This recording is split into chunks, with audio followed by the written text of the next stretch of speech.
Assalamualaikum warahmatullahi wabarakatuh. Teman-teman, alhamdulillah pada kesempatan hari ini kita dapat bertemu kembali meskipun enggak secara langsung ya tatap mukanya, tapi semoga video ini bisa mewakili. Buat teman-teman di pertemuan ke-6 ini kita akan coba sharing ya buat jawabannya. Buat teman-teman yang punya jawaban, punya sanggahan yang berbeda, boleh banget nanti kita diskusi di kolom komentar ataupun di grup untuk bisa lebih private, boleh banget ya. Karena mungkin aja ada evidence base yang terbaru yang belum diketahui atau belum bisa diterapkan di soal ini, teman-teman boleh banget nanti buat nambahin ya. Oke, kita langsung saja ke nomor 1. Biasakan ya baca soalnya terlebih dahulu. Diagnosa yang dialami Nyonya R adalah Nyonya R, ibu postpartum, mengeluh nyeri pada payudara dan mengeluarkan pus atau nanah dari puting sehingga kesulitan untuk menyusui bayinya. Oke, artinya ada masalah dengan payudara ibu yang postpartum, keluar pus atau nanah. Apa nih teman-teman diagnosanya? Bendungan payudara, tidak ada pus atau tidak ada nanah ya kalau bendungan payudara. Kalau abses payudara, iya ada nanah atau pus yang keluar karena ini sudah melakukan komplikasi paling tinggi. Yang awalnya mengalami bendungan payudara, jika tidak tertangani akan berlanjut ke yang namanya mastitis. Kalau mastitis tidak tertangani akan menyebabkan yang namanya abses payudara. Kalau bendungan payudara dan mastitis masih bisa menyusui bayinya, kalau abses payudara tidak bisa menyusui bayinya. Karena sudah terjadi infeksi di saluran pengeluaran ASI yang isinya sudah berupa pus. Oke, ini salah satu tanda dan gejalanya ya teman-teman. Payudara terlihat kemerahan, bengkak, dan terasa. Jika diraba ada gumpalan yang tidak menghilang setelah menyusui, keluar nanah dari puting, payudara terasa sakit berkelanjutan sehingga mengganggu aktivitas, nyeri payudara menyebabkan ibu tidak dapat menyusui bayinya. Lanjut nomor 2, faktor resiko solusio plasenta adalah gizi baik, riwayat asma, trauma abdomen, ruptur uteri, atau gangguan digestif. Jawaban yang tepatnya adalah trauma abdomen. Mengapa trauma abdomen? Artinya di sini ada yang namanya benturan yang berlebih terhadap abdomen ibu yang bisa menyebabkan terjadinya solusio plasenta atau lepasnya plasenta sebelum waktunya. Kapan waktu lepas plasenta yang tepat adalah setelah janin lahir atau keluar. Karena jika janin belum lahir, solusi plasenta sudah terjadi, plasenta sudah lepas dari tempat implantasinya, maka akan mengganggu suplai oksigen dari ibu ke janin yang akan menyebabkan hipoksia secara perlahan lalu berkomplikasi menjadi IUFD atau kematian dalam janin. Lanjut nomor 3, pertanyaannya adalah keadaan di atas dapat terjadi karena, Nyonya H umur 22 tahun, G1P0A0, hamilnya 39 minggu, datang mengeluh kencang-kencang, perut terasa nyeri yang sangat hebat. Artinya kebidan sudah mulai kencang-kencang, kita sudah mulai curiga bahwa ibunya mengalami yang namanya infartu. Lalu infartu yang seperti apa? Kita lanjutkan. Keluar keringat dingin dan gelisah. Setelah dilakukan pemeriksaan oleh bidan, didapatkan hasil perut teraba keras, denyut nadi dan pernafasan meningkat, serta teraba lekukan melintang pada segmen bawah rahim setinggi pusat, dan kontraksi uterus terus-menerus dan sangat kuat. Lihat dulu diagnosanya apa nih teman-teman. Kemungkinannya karena teraba lekukan melintang pada segmen bawah rahim setinggi pusat, artinya ada Bendel rings atau ring Bendel. Kemungkinannya sedang terjadinya ruptur uteri iminen atau ancaman terjadinya ruptur uterus. Karena apa? Karena terasa nyerinya yang sangat hebat. Terus kontraksi uterusnya terus-menerus dan sangat kuat. Artinya terus-menerus terjadi puncak his tanpa adanya relaksasi yang dapat menyebabkan kemungkinannya ruptur uteri. Karena di sini masih iminen ya, mengancam karena masih ada rasa sakit, terus masih ada kontraksi uterus, artinya belum terjadi tapi sudah mengancam karena sudah iminen ruptur uterinya. Coba lihat di sini, perhatikan. Denyut nadi dan pernafasan meningkat. Iya, karena apa? Karena menahan rasa sakit yang amat nyeri. Keadaan di atas dapat terjadi karena penyebabnya nih apa teman-teman? Apakah atonia uteri, artinya uterus tidak berkontraksi? Kalau di atas jelas kontraksinya secara terus-menerus berarti bukan.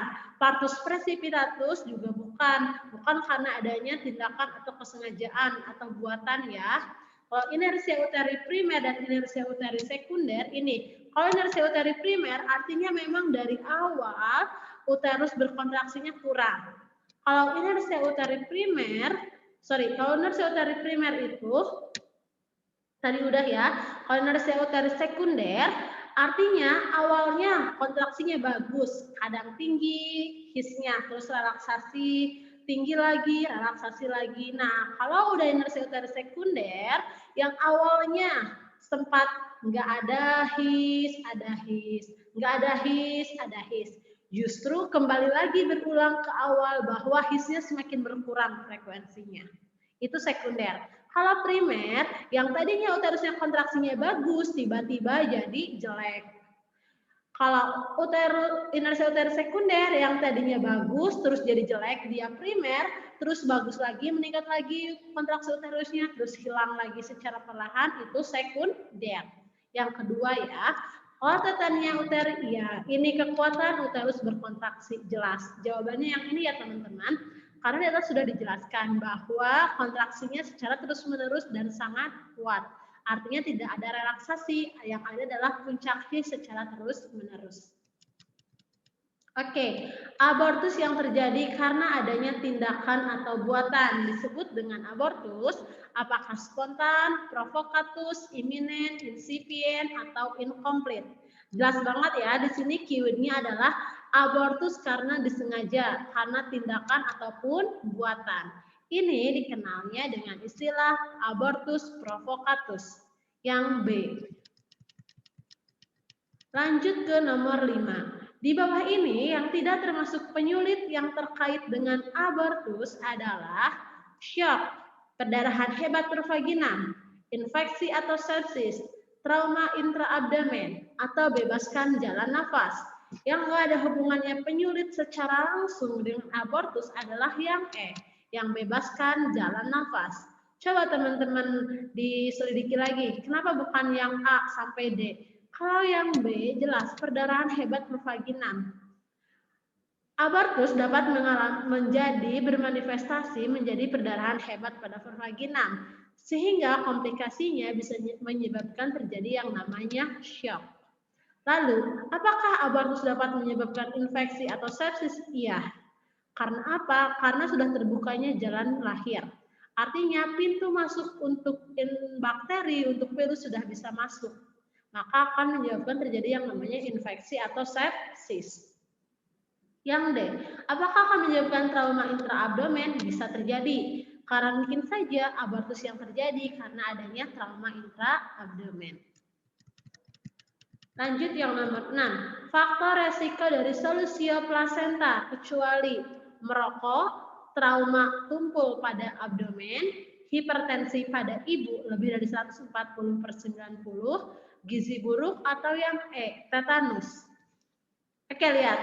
Kalau ibu hamil yang merokok, apakah memungkinkan terjadinya solusio plasenta? Iya. Karena apa? Karena kualitas darah ibu yang tercampur dengan asap rokok akan mempengaruhi kualitas plasenta. Kualitas plasenta juga akan mempengaruhi bagaimana kekuatan ia berimplantasi. Apabila kualitas plasentanya bagus, pembuluh darahnya bagus, memungkinkan nggak untuk terjadi solusio plasenta? Kecil kemungkinannya ya. Kalau trauma tumpul pada abdomen ini adalah hubungannya dengan trauma intraabdomen. Misalnya nih, ibunya habis mengangkat beban yang terlalu berat, melakukan perjalanan jauh dengan kondisi jalan yang tidak bagus. Kalau hipertensi pada ibu, apakah bisa menyebabkan? Bisa, memungkinkan bisa. Contohnya, ini rahim, ini plasenta, dia berimplantasi. Ketika tekanan darahnya tinggi, memang konsisten dari awal, dia tidak akan menjadi terlepasnya plasentanya. Tapi ketika ibunya awalnya tidak hipertensi, kemudian hipertensi, di sini akan terjadi pembuluh darahnya yang biasanya tekanan darahnya rendah atau tekanannya rendah, akan terbiasa rendah, tiba-tiba menjadi tinggi, tiba-tiba menjadi rendah, tiba-tiba menjadi tinggi, tiba-tiba menjadi rendah. Artinya, ada kenaikan dan penurunan tekanan darah juga akan mempengaruhi bagaimana plasenta berimplantasi. Karena di sana jelas banyak pembuluh darahnya ya, yang akan dialirkan dari ibu ke bayi.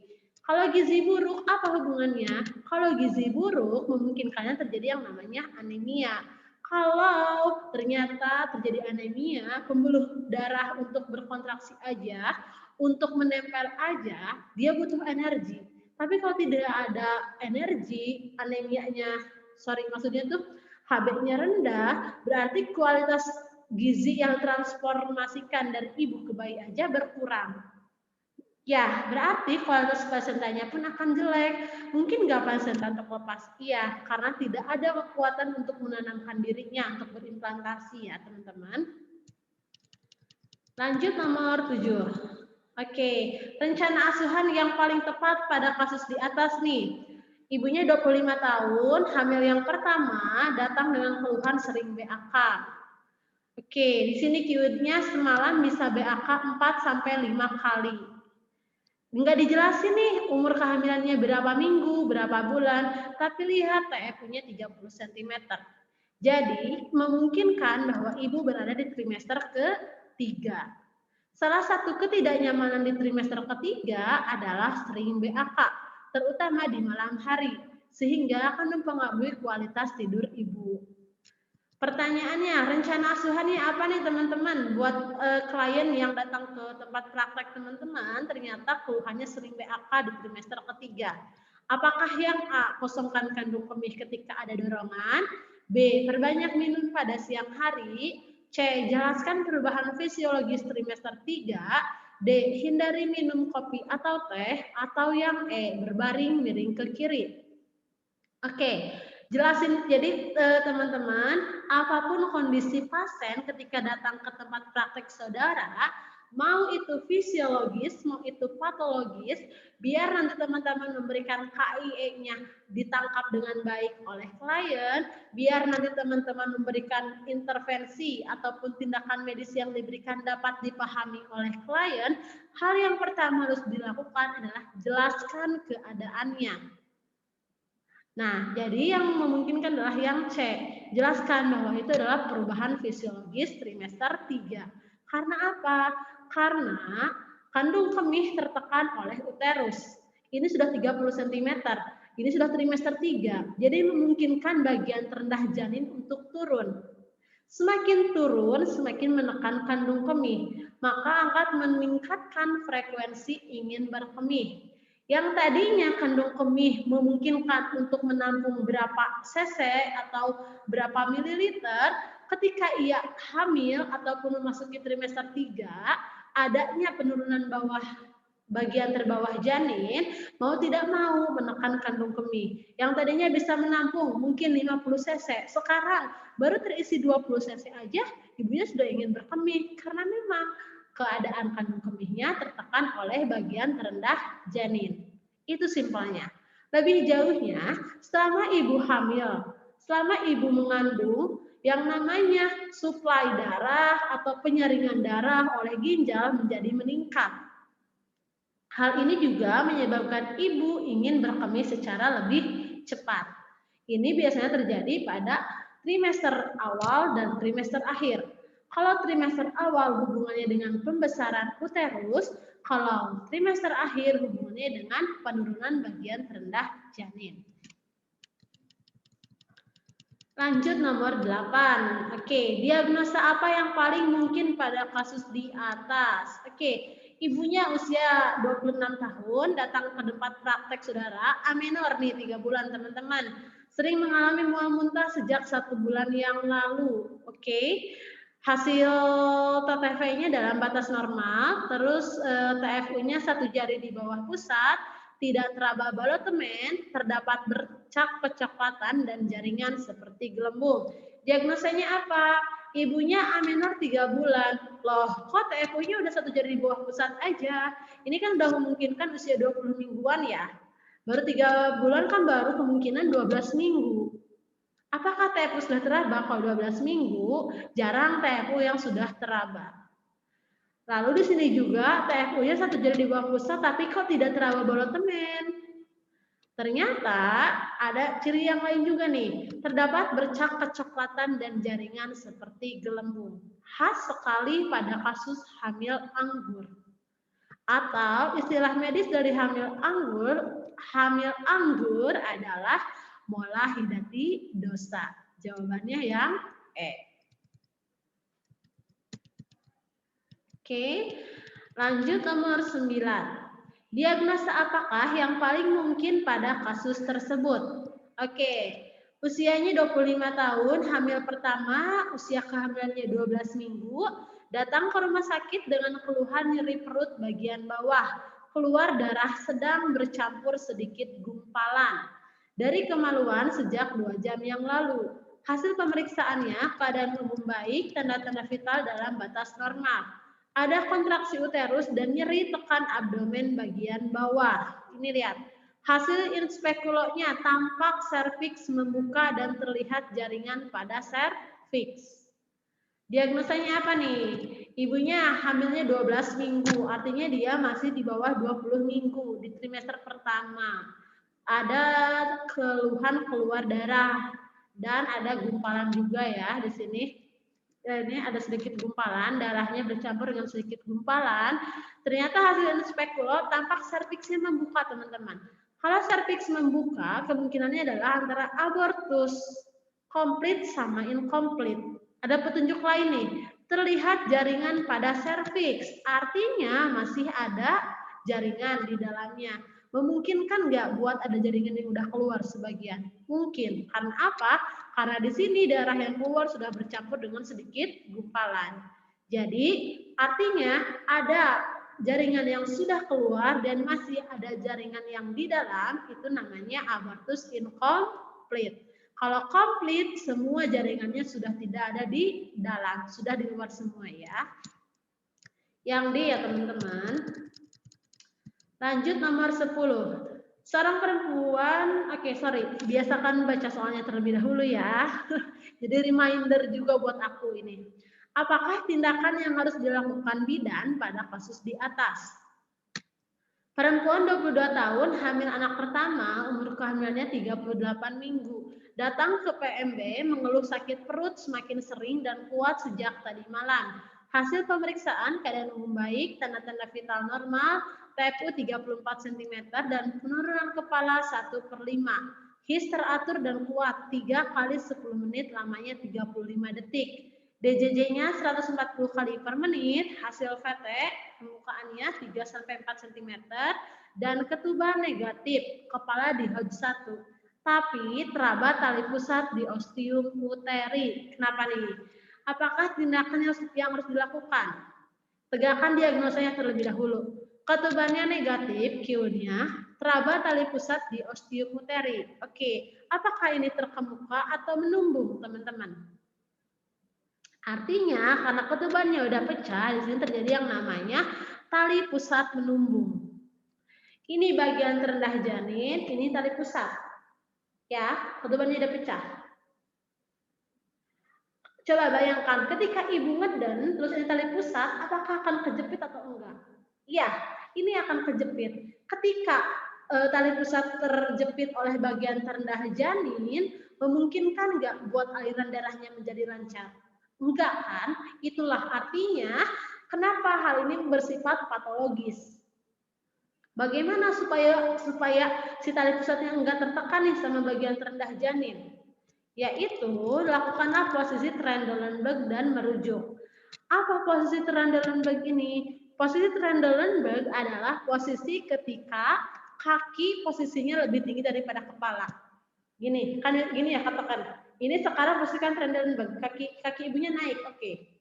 Ini memungkinkan untuk tidak terlalu tertekan.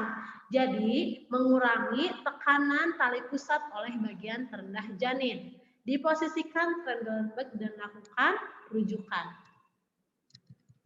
Oke, lanjut nomor 11. Seorang bayi lahir spontan di PMB Rina, menangis kuat, kulit kemerahan, gerakan aktif. Bidan Rina sudah mengeringkan tubuh bayi dan mengganti dengan handuk kedua untuk mencegah hipotermi. Apa tindakan segera yang harus dilakukan bidan? A. Lahirkan plasenta. B. Masasi uterus. C. Potong jepit tali pusat. D. Injeksi oksitosin. Atau E. Periksa apakah ada janin kedua. Ini bayinya sudah lahir, keadaan umumnya sudah bagus, sudah seimbang nih, artinya udah tidak memungkinkan lagi terjadi yang namanya komplikasi lebih lanjut. Minimal udah aman dulu lah bayinya nih, ya. Apa tindakan yang segera harus dilakukan adalah pemeriksaan apakah ada janin kedua. Untuk apa? Untuk dilakukannya injeksi oksitosin. Tapi apa? Sebelum melakukan injeksi oksitosin, ini wajib ya teman-teman hukumnya. Periksa nih, apakah ada janin kedua atau enggak. Karena akan jadi sesuatu yang tidak baik, sesuatu yang tidak bagus ketika tiba-tiba bidan injeksi oksitosin yang kedua tanpa dicek apakah ada janin kedua atau enggak. Bagaimana kalau ternyata masih ada janin kedua? Ibunya tidak terdeteksi gemeli dari awal. Kita kira janinnya cuma satu, bayinya udah selamat, udah bagus. Cus, langsung aja disuntik oksitosin oksitosin. Ternyata ada bayi lagi di dalamnya. Kebayang nggak tuh uterus akan kontraksinya kayak gimana? Ya, kalau udah nggak ada janin kedua, udah pastikan cek dulu nih, nggak ada janin kedua. Beritahu pada ibu baru disuntik. Ini belum dicek udah disuntik. Ya iyalah, nanti akan jadi masalah baru. Oke, jadi beritahu ibu, cek dulu, cek dulu apakah ada janin kedua atau enggak. Beritahu ibu, baru lakukan penyuntikan oksitosin. Lanjut nomor 12. Pertanyaannya, berapakah Apgar skor pada bayi baru lahir? Bayi F lahir di rumah sakit tanggal 12 Oktober 2018. Dan bayi F menangis kuat, bernafas spontan, warna kulit kemerahan, dan tonus otot aktif. Antropometri, berat badannya 3.500 gram, panjang badannya 50 cm, lingkar kepala 30 cm, lingkar dada 29 cm, dan lila 9 cm. Oke, berapa Apgar skornya nih teman-teman? Coba lihat.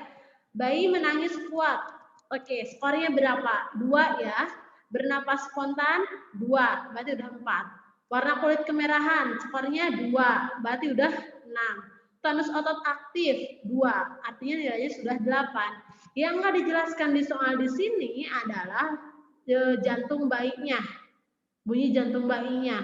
Kalau tidak dijelaskan, berarti teman-teman sudah cukup, udah dapat skor 8 ya. Lihat di choice, ada nggak? Ada. Ternyata yang A. Antara 8 atau 9.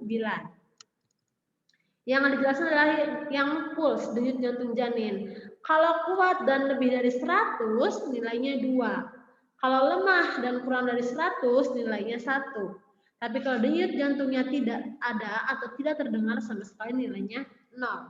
Karena di atas tidak dijelaskan, maka kemungkinan skornya adalah 8 atau 9. Mengingat nafas spontan, warna kulit kemerahan, tonus ototnya juga aktif. Lanjut nomor 13. Apakah tindakan awal yang dilakukan bidan tersebut? Seorang perempuan usia 26 tahun datang ke PMB ingin menggunakan kontrasepsi jangka panjang AKDR untuk tidak memiliki anak lagi. Hasil pemeriksaannya planotes negatif, sedang haid hari ketiga. Oke. Ibunya mau pasang AKDR nih, ternyata ibunya udah tahu tentang AKDR, dia mau pasang AKDR, usianya 26 tahun, tapi nggak mau punya anak lagi. Oke, yang harus dilakukan pertama kali apa? Apakah A, langsung aja tuh pasang AKDR? Yang B, kasih informasi dulu aja deh tentang AKDR? Atau yang C, berikan konseling tentang peralatan ya, bukan AKDR-nya, kalau yang C tentang peralatan AKDR-nya. Kalau yang D, persiapkan peralatan AKDR langsung aja, udah siapin aja, ibunya juga udah tahu tentang AKDR. Atau yang E, memberikan informed choice tentang kontrasepsi. Oke, sebagai bidan, kita harusnya senang punya klien yang emang udah paham tentang sesuatu yang akan ia gunakan. Entah itu tentang KB, tentang ASI eksklusif, tentang tumbuh kembang anaknya, tentang rencana asuhan menopause-nya atau apapun itu, ketika klien sudah tahu, kita sebagai bidan harusnya bangga. Karena artinya klien tersebut sudah mampu memberdayakan dirinya. Tapi kita juga bertanggung jawab tentang informasi yang klien kita dapatkan. Hal pertama yang harus dipastikan adalah cross-check. Bagaimana informasi yang sudah Ibu tahu, dan apabila ada yang tidak sesuai atau ada yang kurang, tugas seorang bidan adalah melengkapinya, memastikan bahwa apa yang Ibu ketahui itu sudah sesuai dengan apa yang seharusnya. Jadi di sini ibunya udah mau pakai kontrasepsi jangka panjang AKDR dan tidak mau memiliki anak lagi. Tapi apa? Tapi usianya adalah 26 tahun. Memungkinkan nggak buat ibunya buat berubah pikiran lagi ke depannya? Mungkin banget. Karena usianya masih relatif muda, 26 tahun ya. Maka dari itu, yang harus dilakukan pertama kali adalah memberikan informasi KB tentang AKDR. Meskipun ibunya udah tahu, berarti artinya kita meng-cross check informasi yang sudah ibu dapatkan dengan informasi yang kita ketahui. Nomor 14. Apakah alat kontrasepsi yang sebaiknya disarankan untuk perempuan tersebut? Oke, di sini keywordnya perempuannya usia 37 tahun, keluhan 1 bulan postpartum anak keempat dan tidak ingin hamil lagi. Kurang lebih seperti itu isi soalnya. Jadi yang harus disarankan sebaiknya terhadap perempuan tersebut adalah kontrasepsi jangka panjang ataupun yang permanen. Coba di sini, kontrasepsi sederhana tanpa alat nggak memungkinkan ya buat usia 37 tahun dan anak 4. Kontrasepsi sederhana dengan alat juga karena tidak bersifat jangka panjang ataupun permanen. Atau yang kontrasepsi hormonal. Oke, kontrasepsi hormonal itu ada yang bersifat jangka panjang, contohnya adalah pemasangan implan. Tapi ibunya di atas sudah menginginkan tidak ingin hamil lagi. Artinya, upayakan kontrasepsi yang bersifat permanen. Non-hormonal itu jarang sekali ya yang jangka panjang, apalagi yang bisa mencegah kehamilan. Mencegah kehamilan maksudnya untuk tidak hamil lagi di sini ya, sorry. Kalau yang kontrasepsi mantap, ya ini metode operasi wanita atau tubektomi, memungkinkan ibu untuk menggunakan KB jangka panjang dan permanen. Lanjut nomor 15. Oke, berapakah berat uterus setelah plasenta lahir? Karena di atas ceritanya seorang ibu usia 23 tahun datang ke rumah sakit bersalin mengatakan bahwa 2 jam yang lalu melahirkan anak pertama normal dengan jenis kelamin perempuan dan berat badannya 2.800 gram. Saat ini mengeluh lelah, perut mules dan belum BAK. Terlihat tidur karena telah lelah dan masih pasif. Hasil pemeriksaan tanda-tanda vital dalam batas normal dan lohea berisi darah segar. Oke. Berat uterus setelah plasenta lahir nih, apakah yang A 750 gram, yang B 50 gram, yang C 250 gram, yang D 350 gram, atau yang E 500 gram. Oke teman-teman, sekedar informasi aja, sekedar sharing aja buat semuanya, bahwa plasenta ketika bayi baru lahir adalah berat uterusnya memungkinkan antara 1000 sampai 750 gram. Setelah 1 minggu setelah persalinan, berat uterusnya memungkinkan sekitar 500 gram. Di akhir 2 minggu setelah postpartum atau setelah kelahiran bayi memungkinkan sekitar 300 gram. Dan berangsur-angsur menjadi berat uterus yang normal sebelum hamil kembali ya. Lanjut nomor 16. Pertanyaannya adalah, apakah asuhan yang diberikan pada ibu tersebut? Seorang ibu 25 tahun P1A0 melahirkan 6 minggu yang lalu datang ke bidan praktek mandiri. Mengatakan ingin memberikan ASI eksklusif dan untuk saat ini tidak ingin hamil dulu sebelum usia anak 2 tahun. Ibu tersebut ragu dengan alat kontrasepsi karena takut mengganggu produksi ASI-nya. Oke, apakah asuhannya nih teman-teman? Ibunya 25 tahun P1A0 melahirkan 6 minggu. Ibunya ingin memberikan ASI eksklusif. Tapi jadi ragu juga dengan kontrasepsinya karena takut mengganggu produksi ASI. Diapain nih? Apakah yang A ditilai tinggi fundus uterinya, yang B ditilai tanda-tanda vitalnya, yang C diberikan pendidikan kesehatan tentang KB, yang D memberikan pendidikan tentang teknik menyusui, atau yang E memberikan pendidikan kesehatan tentang kehamilan.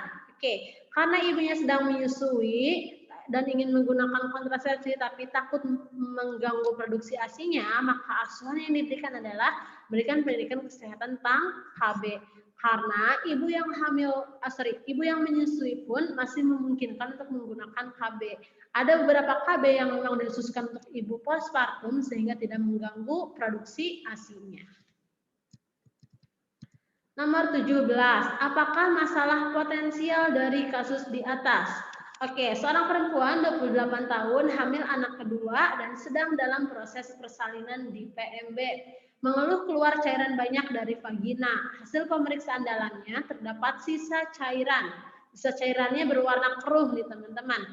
Porsio tebal lunak, 4 cm, selaput ketuban pecah, dan kepala ada di Hodge 2. Oke, masalah potensial dari kasus di atas.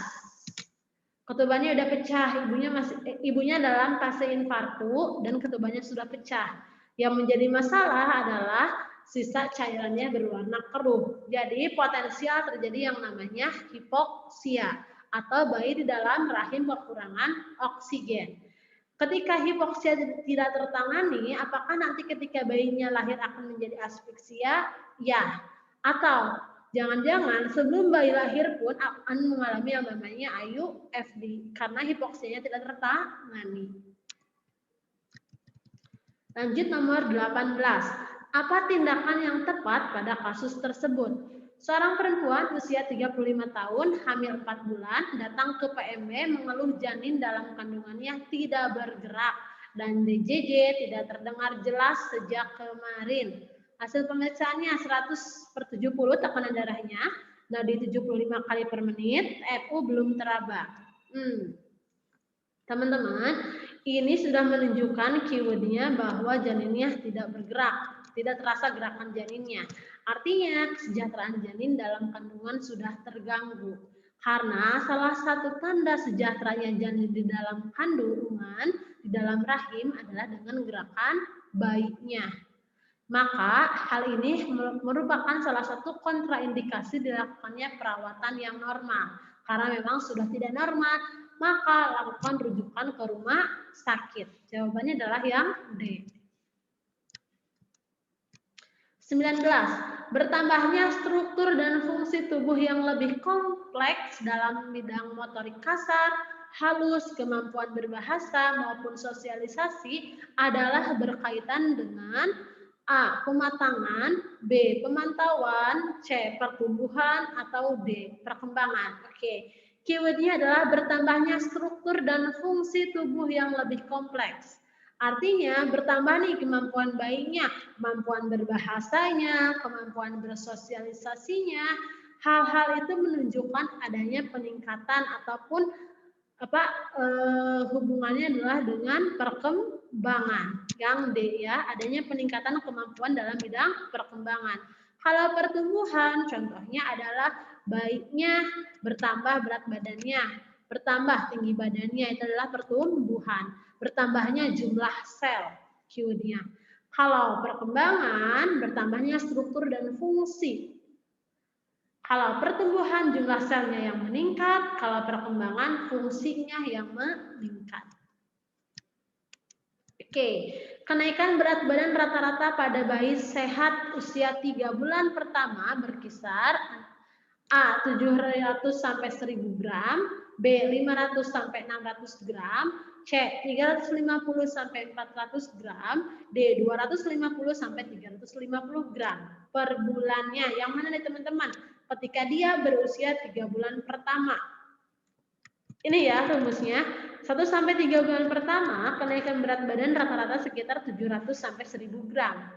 4 sampai 6 bulan pertama, kenaikan berat badan rata-ratanya sekitar 500 sampai 600 gram.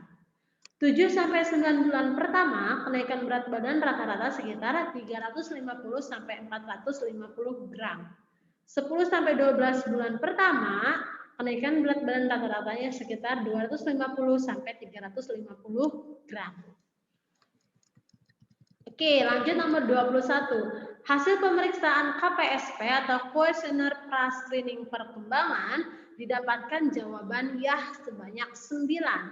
Artinya perkembangan anak adalah A. Meragukan, B. Sesuai umur anak, C. Terdapat penyimpangan, atau D. Memerlukan pemeriksaan lebih lanjut. Ketika sudah dilakukan pemeriksaan KPSP nih, sudah dijumlah yang nilai yang jumlah yahnya ada 9. Artinya apa? Artinya perkembangan sesuai umur anak. Kalau jawaban yahnya berjumlah 7 sampai 8, artinya perkembangan anak meragukan. Kalau jawaban yah berjumlah 6 atau kurang pada KPSP, memungkinkan adanya penyimpangan. Kalau sudah ada penyimpangan, apakah harus ada intervensi? Ya, karena sudah ada penyimpangan, maka untuk meluruskannya kembali diberikan intervensi yang sesuai agar pertumbuhan dan perkembangan anak sesuai dengan usianya. Nomor 22. Oke. Pertanyaannya adalah kebutuhan dasar asuh yang harus orang tua bayi berikan agar bayi dapat tumbuh optimal berupa sepasang orang tua membawa anaknya ke bidan praktek mandiri, mengatakan anaknya berusia 9 bulan sulit makan, hanya minum susu ibunya, dan ibunya hanya memberikan nasi dan pisang yang dilumatkan, sehingga berat badan bayi hanya 7 kg. Nih teman-teman, kebutuhan dasar apa yang harus dipenuhinya? Bayinya sulit makan, ibunya hanya ngasih nasi sama pisang yang dilumatkan aja. Artinya nggak ada sayuran, nggak ada lauk pauknya, sehingga apa? Berat badannya hanya 7 kg. Secara sepintas, teman-teman sudah bisa meringkas atau sudah bisa menemukan ke arah mana nih kira-kira yang harus dipenuhinya. Kalau berat badannya hanya 7 kilo, terus makanan dan minumnya aja tidak terpenuhi, berarti yang harus dipenuhi adalah kebutuhan nutrisinya yang D ya. Bukan imunisasi, bukan pakaian, bukan perumahan. Yang utama di atas yang dibahas adalah tentang kebutuhan nutrisi bayinya. Nomor 23. Seorang perempuan usia 24 tahun menikah 3 bulan yang lalu datang ke klinik bersalin dengan keluhan belum ingin memiliki anak. Suami bekerja di luar kota dan akan menggunakan KB kondom. Dari hasil anamnesa, suami mempunyai riwayat ejakulasi dini. Apakah efek samping utama pada penggunaan KB tersebut?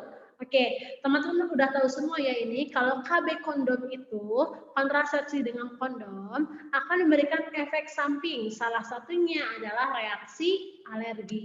Karena bagaimanapun juga, kondom merupakan benda asing. Baik pada suaminya ataupun mungkin pada ibunya akan terjadi yang namanya reaksi alergi. Nomor 24.